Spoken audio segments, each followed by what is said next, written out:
പല കാരണങ്ങൾ കൊണ്ടാണ് ഒരു വിവാഹമോചനം ഇത്രയും കൂടാനായിട്ട് ഉള്ളത്.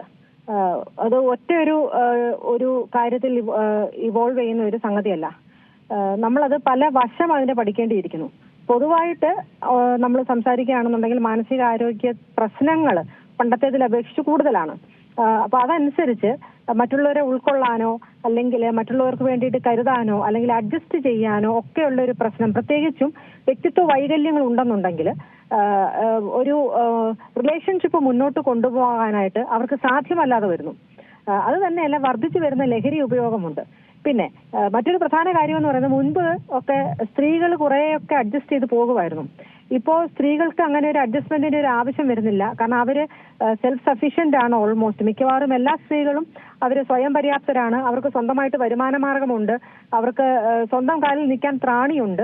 അപ്പൊ പണ്ട് കാലത്ത് എത്രയൊക്കെ പീഡനങ്ങൾ അല്ലെങ്കിൽ ഇങ്ങനത്തെ പ്രശ്നങ്ങൾ വരുമ്പോൾ സ്ത്രീകൾ വേറെ നിവൃത്തിയൊന്നുമില്ലാതെ അഡ്ജസ്റ്റ് ചെയ്ത് പോകുന്ന ഒരു സാഹചര്യം പണ്ടുണ്ടായിരുന്നു. പ്രത്യേകിച്ചും കുട്ടികളെയൊക്കെ ഓർത്ത് കഴിയുമ്പോൾ കുട്ടികൾക്ക് മറ്റാരുമില്ല, അല്ലെങ്കിൽ അവരുടെ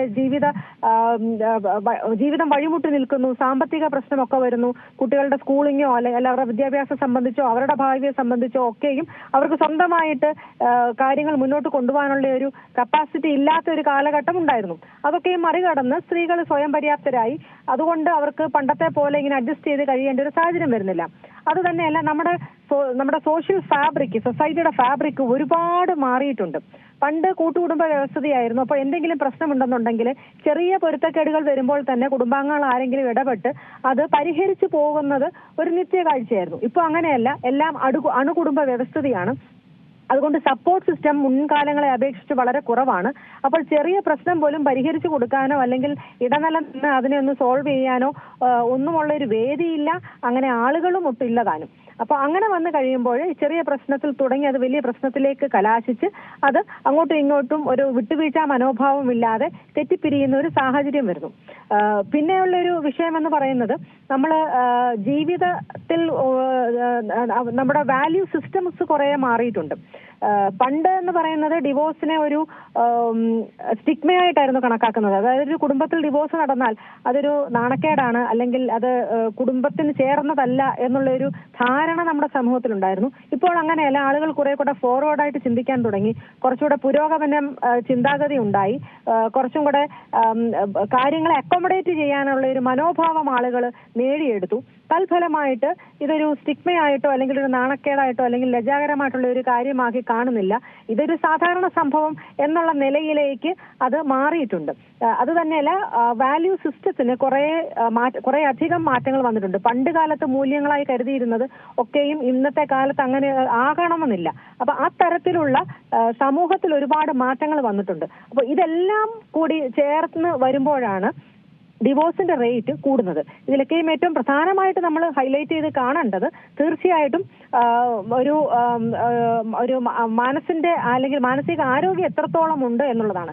കാരണം ഒരു വർഷങ്ങളോളം അല്ലെങ്കിൽ ഈ പറഞ്ഞതുപോലെ വിവാഹം കഴിച്ച നാൾ മുതൽ മരണപര്യന്തം വരെ സഹകരിച്ചും സ്നേഹിച്ചും കരുതിയും അങ്ങനെ മുന്നോട്ട് പോകണമെന്നുണ്ടെങ്കിൽ ആ തരത്തിലുള്ള ഒരു ആരോഗ്യപരമായിട്ടുള്ള ഒരു മനസ്സാവശ്യമാണ്.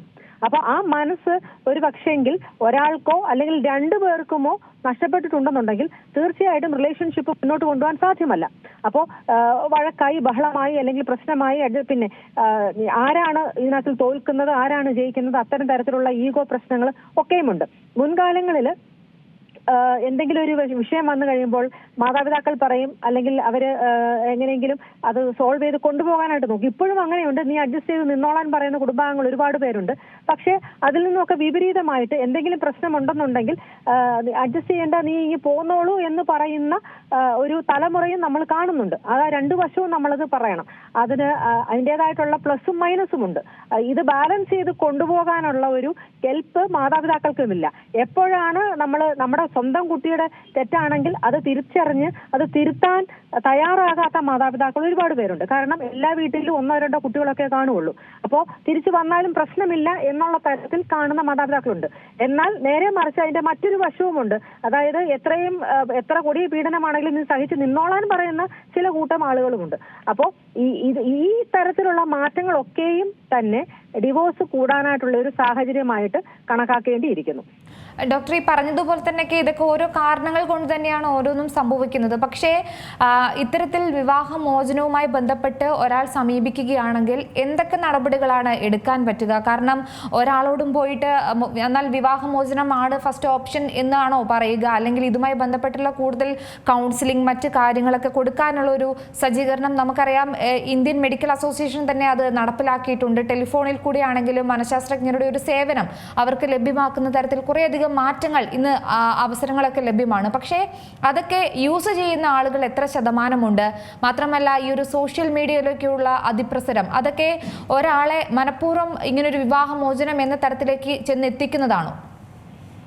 ഓക്കെ, ഞാൻ പറഞ്ഞില്ലേ പല ഘടകങ്ങളുണ്ട്. സോഷ്യൽ മീഡിയയുടെ അതിപ്രസരം ഒരു കാരണം തന്നെയാണ്.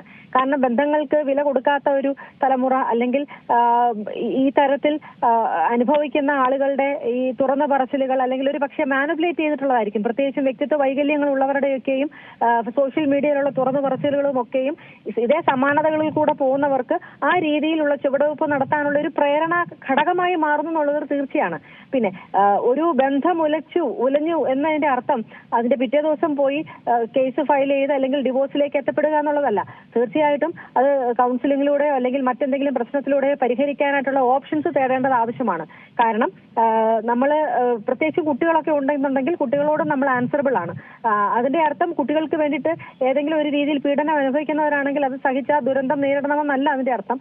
നമുക്ക് പരിഹരിക്കാൻ പറ്റുന്നതാണെന്നുണ്ടെങ്കിൽ ചിലപ്പോൾ ഒരു പക്ഷേ അവനവന്റെ തന്നെ മിസ്റ്റേക്ക് ആയിരിക്കാം, അല്ലെങ്കിൽ പങ്കാളിയുടെ മിസ്റ്റേക്ക് ആയിരിക്കാം, അല്ലെങ്കിൽ രണ്ടുപേരുടെയും ആയിരിക്കാം. അത് റെക്ടിഫൈ ചെയ്ത് പോകേണ്ടത് അനിവാര്യമാണ്.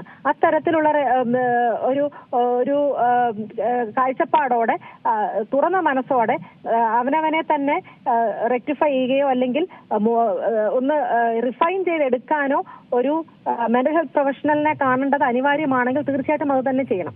അത് തന്നെയല്ല നമ്മുടെ സമൂഹത്തിൽ ശതമാനം കൂടെ ഞാനൊന്ന് ഇടപെട്ട് ചോദിക്കുകയാണ്. ഇപ്പോൾ നമുക്കറിയാം കേരളത്തിൽ ഇത്തരത്തിൽ ഞെട്ടിക്കുന്ന കണക്കുകൾ വരുമ്പോൾ പോലും പലപ്പോഴും വിവാഹമേ വേണ്ടെന്ന് വെക്കുന്ന ഒരുപാട് പേർ ഇന്ന് നമ്മുടെ സമൂഹത്തിലുണ്ട്.